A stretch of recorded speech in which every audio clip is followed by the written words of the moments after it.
So I'm Michelle Glauser. I am the founder and CEO of Techtonica. And before that, I was a software engineer. And as you can see, I always loved computers. I was in all the dorky clubs. But I grew up in a large blue-collar family and had no idea that that was a thing you could do for a career. I just didn't know anyone who worked in tech. And then about 6 years ago, I was working full-time here in San Francisco, and I could barely pay my rent. And I just kept looking at the engineers and thinking, what they do is so cool, and they make so much more money than I do. How do they do it? So one day I just Googled how to build a website, and I found this hot new thing called a coding boot camp. No one knew if they were any good at that point. But I said, I think I want to do this. I'm not even sure what Python is, but it sounds cool. So I applied and got in, but I couldn't afford the tuition. So I thought, how do I do this? And I finally turned to my then boyfriend, who's right there, and I said, hey, let's get married next month and ask everyone we know for money.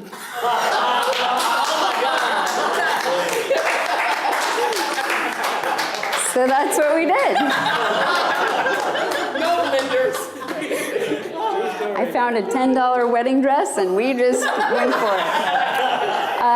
Yeah, so I was really glad that I did that, and obviously it worked out well for us, so that's fine. But I loved everything I learned. Coding was so much more versatile and creative than I would have ever expected. And by the end of the program, I was ready to look for jobs, and it only took 2 weeks for me to find a job, get an offer, negotiate for 30% more, and then triple my income, basically. So it was so empowering. I just couldn't even believe it. I was like, this adult stability thing is pretty cool. I think I should get more people to experience this adult stability thing.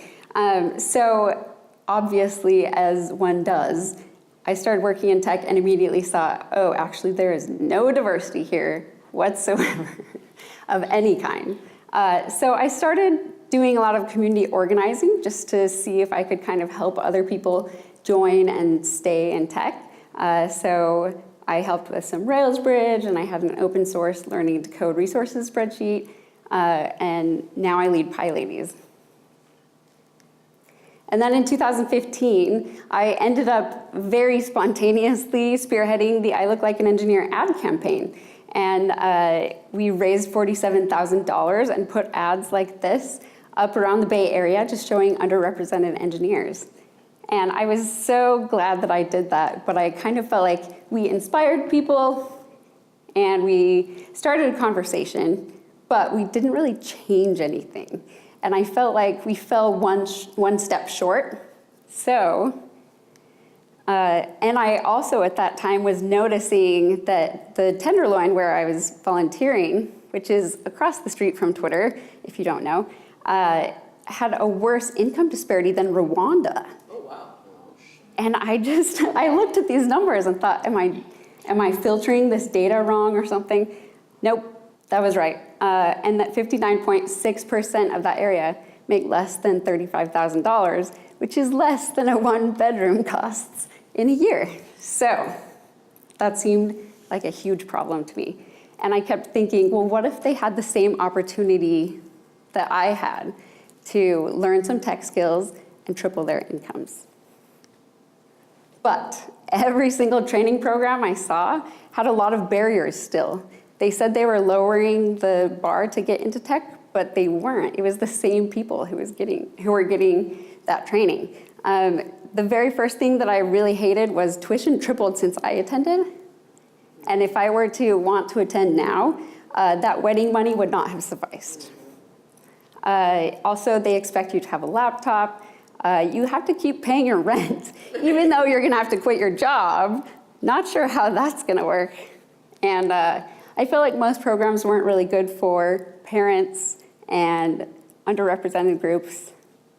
And then finally, so important, I feel like without that tech network already, if you don't have job placement, you're never gonna find a job. Just a second. So that's why I started Techtonica.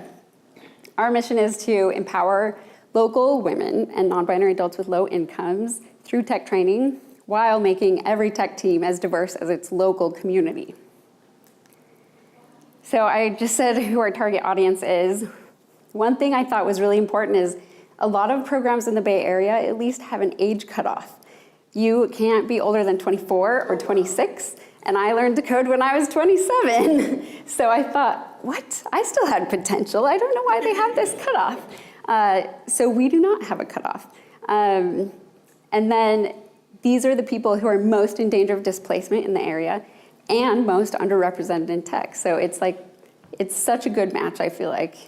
Keep them here, empower them, and then they can benefit from tech rather than being driven out by tech. So we started with free workshops in the Tenderloin, and I purposely wanted to have them at computer labs so that people who didn't have laptops could come in and try it out. And we had childcare and lunch, and I thought it was very important. Every kind of workshop I'd ever seen was advertised to people who already knew about tech career pathways, online, on Eventbrite. But if you are a local who doesn't know anything about that and doesn't know anyone in tech, how are you gonna find that? So we started reaching out to different nonprofit groups around the Bay Area and just saying, we would love to do this. Do you think your community would be interested? We're happy to do it. No cost to you or anything. And they were really happy to share it with their communities, and there was a ton of interest. Everyone who came loved these workshops, and they did super well, and it was clear pretty quickly that we needed something more, because one workshop is not going to get you into tech. So throughout all of this, I felt it was very important to have a very strong code of conduct, and I also lead a couple other communities, so I did a ton of research, probably 80 to 100 hours of research, just looking at every code of conduct I could find and categorizing all of it and then breaking it down and putting it into a code of conduct that covered everything. And then I thought this needs to be a nonprofit because it legally is required to be mission focused and it requires more transparency, so it's less likely to abuse people who already have a lot of barriers. And we try really hard to make sure we have representation among all of our instructors and volunteers on our board. And then finally, because the group does have a focus, they can relate to one another. So they feel a lot more safe in that learning environment. So we started our apprenticeship program. It's open to beginners, which most things around here are not. It's 6 months rather than the usual 3. And it's full-time. And we provide individual mentors as well as general mentors. Some days we had like 3 to 6 volunteers show up, which was great. Jenna's been, thank you. And then we have a whole bunch of events. So in the agreement, they agreed to go to meetups, I think it's 3 per month, and gather 3 business cards and give out 3 business cards. Because that social capital is so powerful. And I stress that to them all the time. Like, you have to build these, you have to follow up. They will get you a job someday. So I also felt like there were a whole bunch of characteristics people weren't looking for that make for successful engineers. So I talked to a lot of people about what those characteristics are. And instead of just saying, oh, can you pass this code challenge? We look for these, and then we try to strengthen them throughout the program. And if you are an engineer, you'll notice that these are very important for engineering. If you are debugging, you're going to need some positivity and resilience. You're going to have stress management because you'll be working with teams who are different than you. All of these are so important. Actually, let me say a couple of more things about this. So throughout our application process, these are things that we have a rubric for, and we fill it out for every single person. And our application process is 7 levels, so it's quite a process. But we just want to make sure that we are getting people who are ready to commit all the way. And I will tell you more about why in a second. So our curriculum is open source. It's been developed by industry professionals. And it's approved by sponsors, And we specifically decided to do full stack JavaScript, even though I myself code in Python, because I felt like it would give them a good foundation, because they'd use the same language in front and back end. And they do hands-on projects. Also, it's over 1,000 hours of learning, which is more than in-person training for a CS degree. So it's quite awesome. So the participant costs, 0 tuition, 0 for living and childcare stipends that we give them each month so they can cover their costs and quit their jobs. 0 for laptops. We provide laptops and we make sure they all have the same operating system so we don't have all of these issues. Also, job placement. I feel like it had to be included. And it is included. With our business model, sponsors cover the costs, the living, stipends, the training and the equipment and everything, and then they hire at the end of the program. And they commit to hire ahead of time. They don't even know who exactly they're gonna be hiring, but they do it. And that way they enjoy some intersectional diversity, race, socioeconomic, gender, you name it. So I get this question a lot. Why don't you just take a cut from participants' salaries following the program? Because we believe in empowering underrepresented people, not giving them more burdens. And since diversity is so valuable to companies, they should be the ones paying.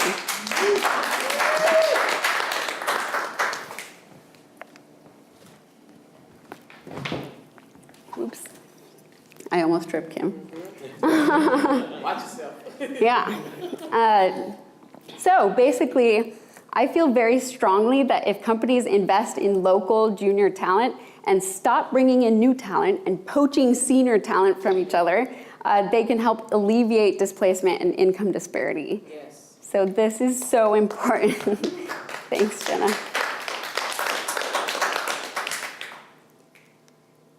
So I also feel like, as Kim just mentioned, inclusion is not what people think it is. It's not just numbers. And as part of that, I felt like it was very important to have the teams who would be hiring our graduates receive some inclusion training. And I specifically said we need to talk about socioeconomic differences because so many people are afraid to talk about that. And there are some class differences that will pop up. There's a book by Alfred Lubrano all about this that's really interesting, all about class travelers. So basically all of the companies that have committed to hire then get some training from me. So meet our apprentices. This is our first cohort. They graduated 2 weeks ago. Oh, good. Thanks. July 20th. They are so fabulous that I'm going to tell you a little bit about them. Vivian, she grew up in the Tenderloin, and for her final project, she built something called Map Journey.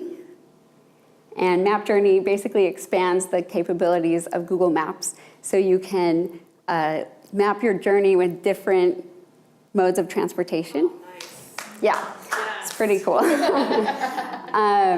And she will be starting at Redfin on Monday. Good. Yay. Zaire also grew up, well, she grew up in Western San Francisco, but her project is called Workout Time, and it takes your Google Calendar, shows you how many free hours you have, and then schedules workouts for you. She tried it out with Vivian, and Vivian got a notification at 4:30 a.m. and said, heck no, I'm not getting up. She said, but at least she got it. And she will be starting at Raleigh Health on the 13th. Oh, good. Zen is so great. She came from the Mother Coders program, so she had a little bit of an intro already, and she decided she wanted to do her final project with data visualization. So she wrote Vistory, which takes housing data from all of the US from 1975 to 2017 and shows you how things move and where it's the highest and everything. She started at Pantheon 2 weeks ago. Wow. Ashley is an Oakland native. She wrote Subhouse, and it's a way to find inexpensive housing in the Bay Area. and she just started at Huge, which is also in Oakland. Leanne, she wrote Gifter, which is an app that helps give you ideas for what gifts to give to people, because she used to work in retail and got questions all the time.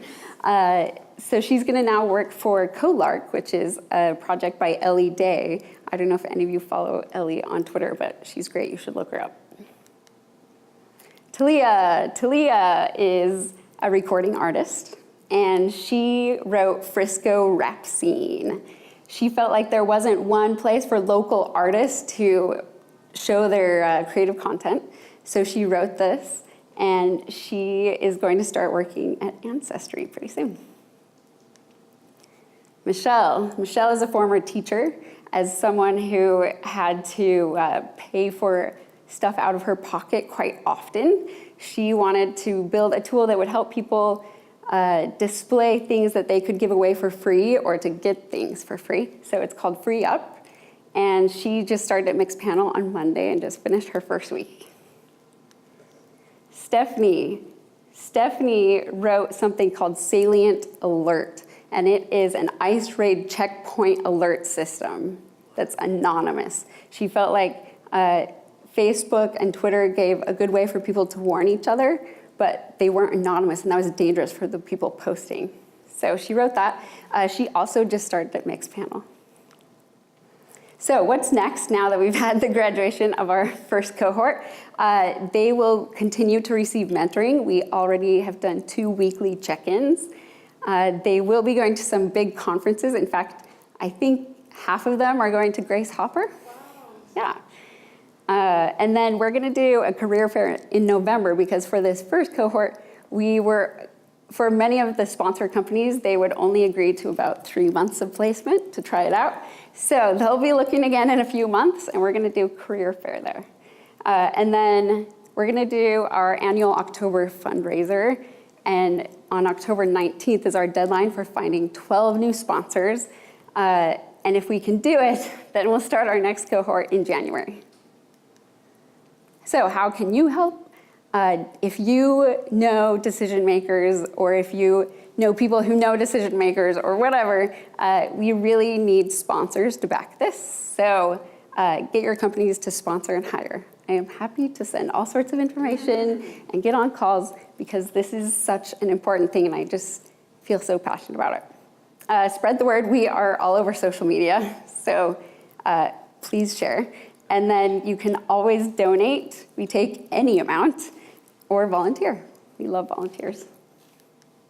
So that's it. I hope you'll join us today. This is the hashtag we love to use, Bridge the Tech Gap. Thanks, everyone.